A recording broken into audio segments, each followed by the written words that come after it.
গাজায় ইসরায়েলি বাহিনীর গণহত্যার প্রতিবাদে বিক্ষোভ চলাকালে দেশের বিভিন্ন জেলায় ব্যবসা প্রতিষ্ঠানে হামলা ও ভাঙচুরের ঘটনায় এখন পর্যন্ত মোট ৭২ জনকে গ্রেফতার করা হয়েছে।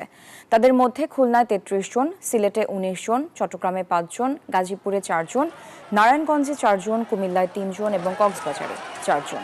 এসব ঘটনায় এ পর্যন্ত মোট ৯টি মামলা দায়ের করা হয়েছে।